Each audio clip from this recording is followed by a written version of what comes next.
नमस्कार दोस्तों, संस्कृत सभी में आप सभी का बहुत बहुत स्वागत है। दोस्तों, आज हम कर्म कारक द्वितीय विभक्ति लेकर के आए हुए हैं। पिछले वीडियो में हमने कुछ सूत्र बताए थे, कर्तृशिप्तम कर्म। आज हम आपको उससे आगे 3 सूत्र लेकर के आए हुए जो आधार की कर्म संज्ञा हो जाती है।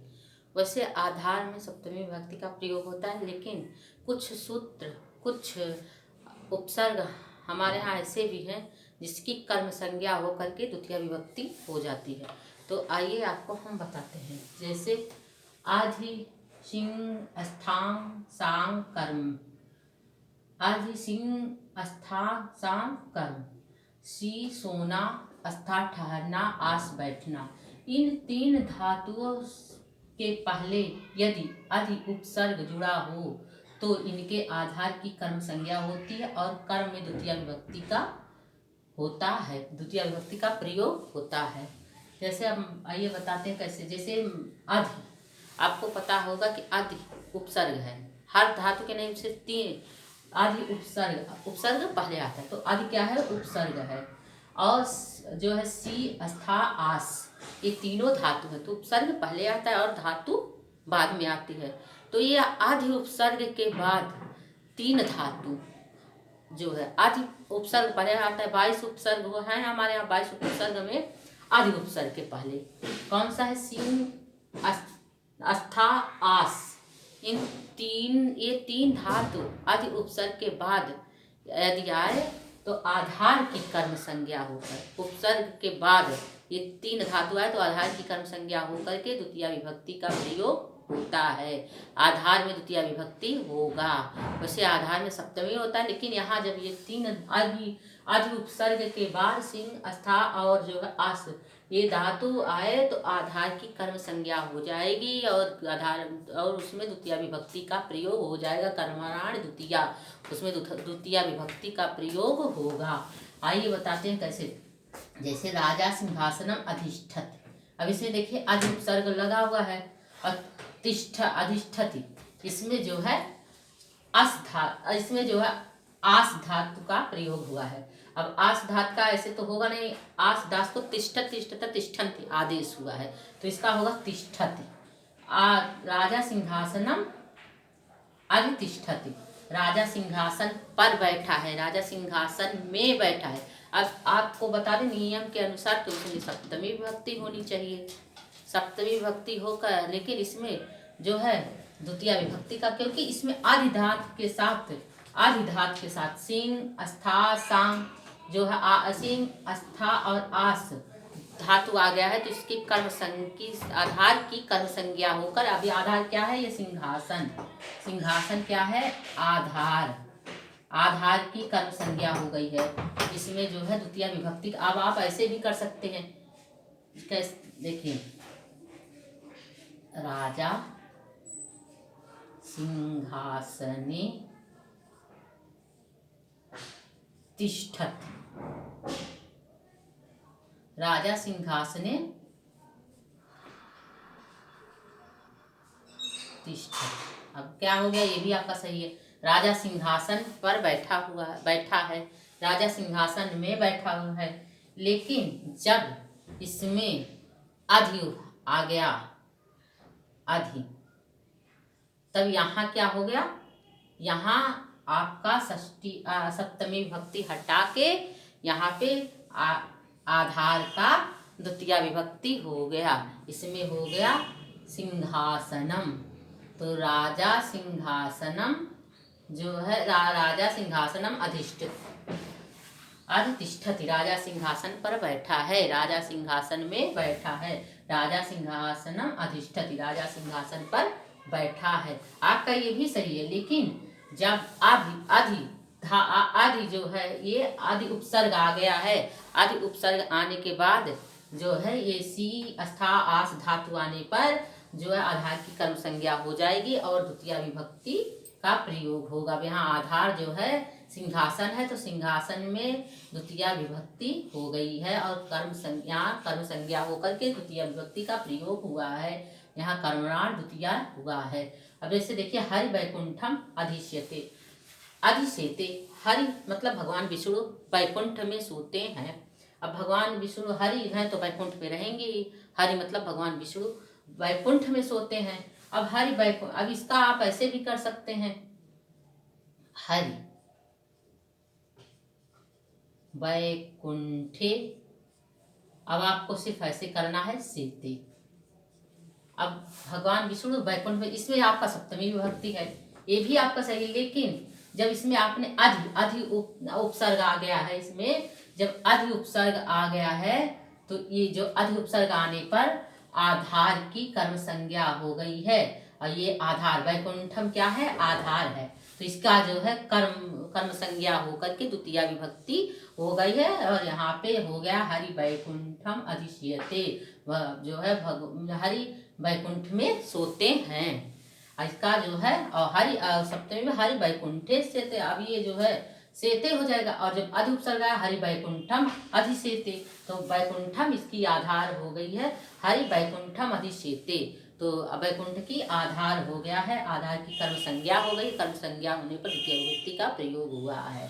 अब आइए देखते हैं फिर, मुनि शिलाम अध्यास्ते, मुनि शिला पर बैठे हैं। मुनि शिलाम अध्यास्ते, मुनि है तो भाई शिला मतलब पत्थर, पत्थर पे तो बैठेंगे ही, पत्थर होता है। तो पत्थर पे बैठे हैं, मुनि शिला पर बैठे हैं, बैठते हैं, मुनि शिला पर बैठते हैं। तो मुनि और जो है, अब इसमें क्या हो गया, शिला क्या हुआ, आधार।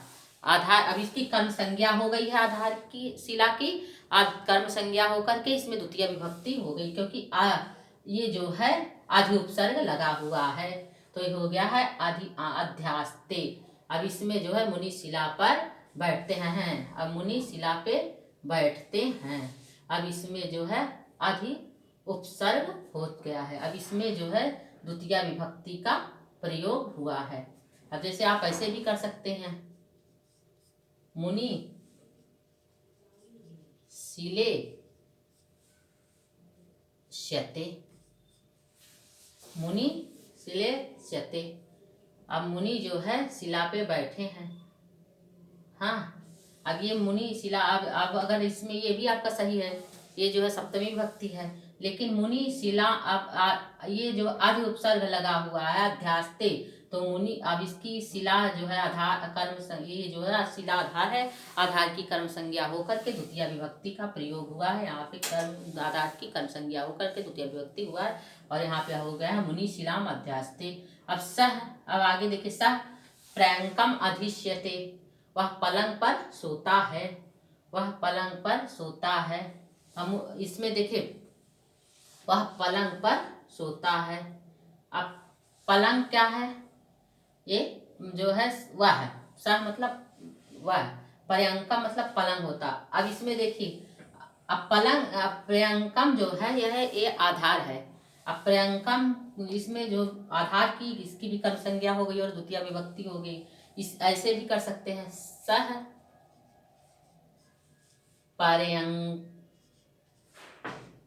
पर्यंके शेते, वह पलंग पर सोता है, सह पर्यंके शेते, तो वह पलंग पर सोता है।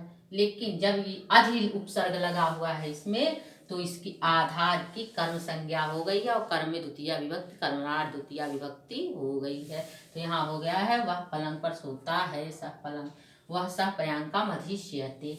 अब आपको समझ में आया, पाणिनि ने हमारे यहाँ ये तीन, इसीलिए तीन सूत्र एक साथ दिया हुआ है, अधि सिंह स्थान सांग कर्म, और जो है दूसरा अभिनिविष्च और उपा, ये जो है उपान वाध्यांग वस है। ये तीन जो है तीन सूत्र एक साथ उन्होंने बताया। ये तीनों की कर्म की आधार मतलब कर्म का जो है आधार की कर्म संज्ञा हो गई है। ये तीनों के आधार की कर्म संज्ञा हो गई, इसलिए तीन सूत्रों को एक साथ हमने आपको समझाने की कोशिश की है। तो इसी प्रकार से देखिए, सिंहासन, सिंहासनम, और क्या हुआ है, सिंहासनम वैकुंठम,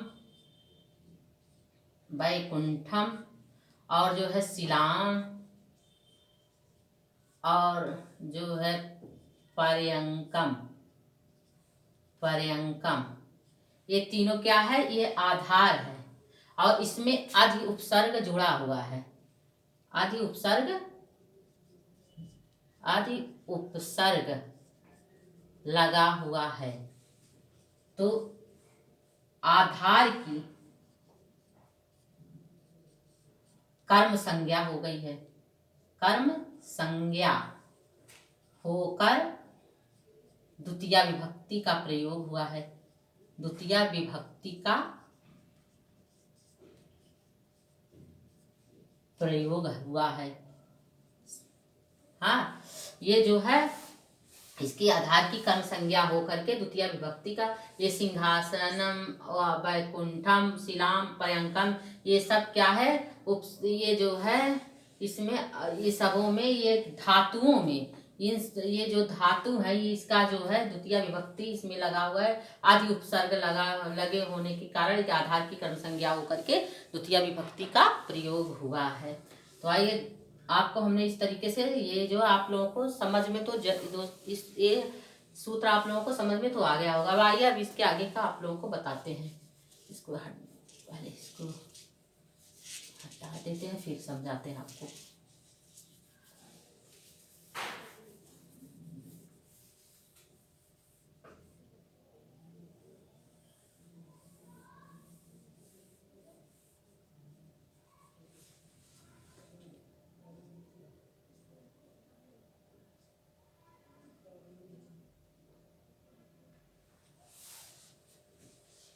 अब आइए देखते हैं अभिनिवेश्य।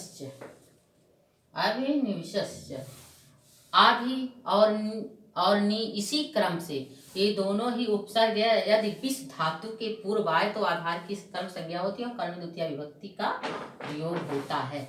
आभि और नी इसी क्रम में, ये नहीं कि आभि पहले, आभि और नी, ये नहीं कि नी पहले आ जाए आभि बाद में, ऐसा नहीं है। इसी क्रम से ये दोनों उपसर्ग, ये आभि और नी, ये क्या है, ये दोनों उपसर्ग है। और जो है ये क्या है, विस धातु, आपको पहले भी बता चुके हैं, उपसर्ग पहले आता है और धातु बाद में आता है। तो जब ये दोनों जो है विस धातु के पहले आ जाए तो आधार की कर्म संज्ञा हो जाएगी और कर्म में द्वितीय विभक्ति का प्रयोग होगा। कैसे, जैसे संतः सन्मार्गम अभिनिवेश।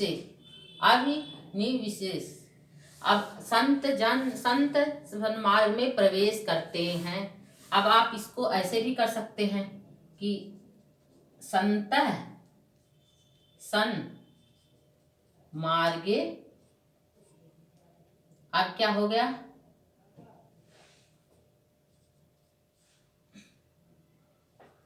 विशते, मतलब सज्जन सन्मार्ग में प्रवेश करते हैं। ये भी आपका सही हुआ, लेकिन इसमें आभि और नी ये दो उपसर्ग आ गया है। अगर आपको ये कहीं दिखाई दे कि आभि और नी ये उपसर्ग के साथ ये आपका आ जाए तो ये समझ लीजिए कि यहाँ द्वितीय विभक्ति का प्रयोग है, यहाँ आधार की कर्म संज्ञा हो जाएगी। तो यहाँ सन्मार्गम क्या है, आधार है।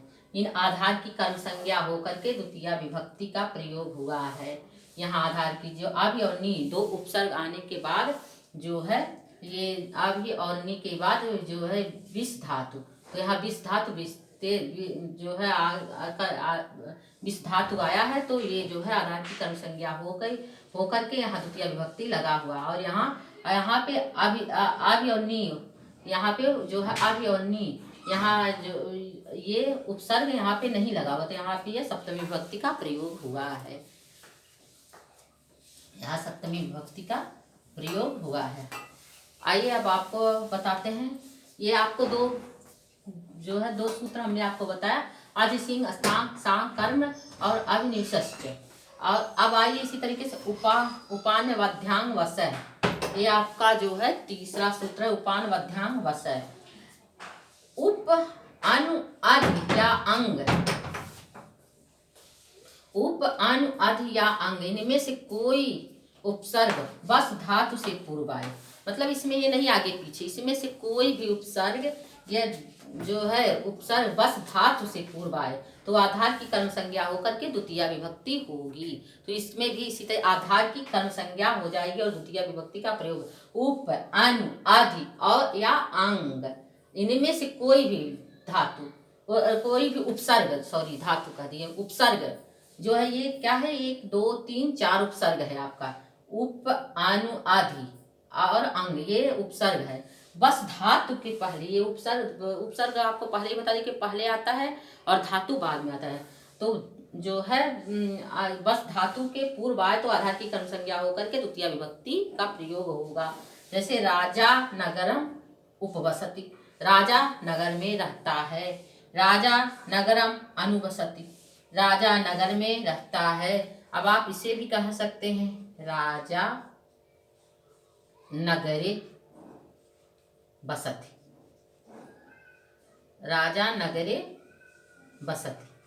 अभी क्या हो गया, ये भी आपका सही है। लेकिन जब ये नगरम क्या है, आधार है, ये आधार की जो है कर्म संज्ञा हो गई, उसमें उप क्या लगा हुआ है, इसमें उप अनु आदि और जब इसमें उपसर्ग आ जाएंगे, ये उपसर्ग आया है, उपसर्ग लगा हुआ है, तो इसकी कर्म संज्ञा होकर के द्वितीय विभक्ति का प्रयोग होगा। नगरम हो जाएगा, यहाँ द्वितीय विभक्ति को आदेश हो जाएगा, यहाँ नगरम हो जाएगा। और नगरम में द्वितीय विभक्ति का प्रयोग हो, आधार की कर्म संज्ञा हो जाएगी, द्वितीय विभक्ति कर्मणाम द्वितीय हो जाएगी। इसी तरीके से राजा नगरम अनुवसति, तो राजा नगरे यहाँ भी बसति हो जाएगा। हाँ, राजा बनम जो है अधिवसति, तो राजा बने बसति हो जाएगा, वसति, राजा बने वसति। यहाँ फिर राजा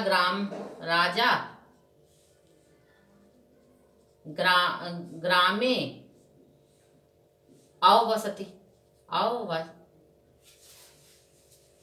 ग्राम में बसति हो जाएगा, यहाँ भी बसति हो जाएगा। क्या हो गया, राजा गांव में रहता है, ये आपका इसमें सप्तमी विभक्ति लगा हुआ है, ये भी आपका सही है। लेकिन जब उप अनु आदि और अंग ये धातु आ जाएगा, अरे सॉरी धातु नहीं उपसर्ग, उप अनु आदि और ये उपसर्ग आने के बाद यहाँ विष धातु मतलब विष धातु का बसति बसता बसना, ये विष धातु में आधार की कर्म संज्ञा हो जाएगी और द्वितीय विभक्ति का प्रयोग होगा।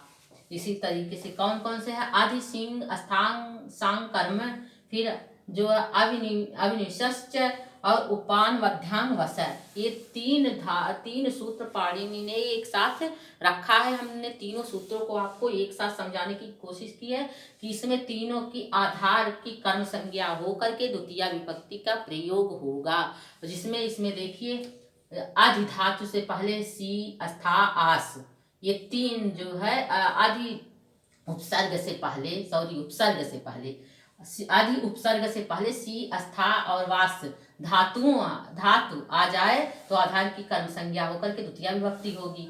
अब जैसे राजा सिंहासनम अधितिष्ठति, हरि वैकुंठम अधिष्यते, मुनिशिलाम अध्यास्ते और सह पर्यंकम अधिष्यते। इसी प्रकार से अभिनिश्च, अब इसमें अभि और नि इसी क्रम में दोनों उपसर्ग यदि विष धातु के पूर्व आए तो आधार की कर्म संज्ञा हो जाएगी, द्वितीय विभक्ति का प्रयोग है। जैसे संत सन्मार्गम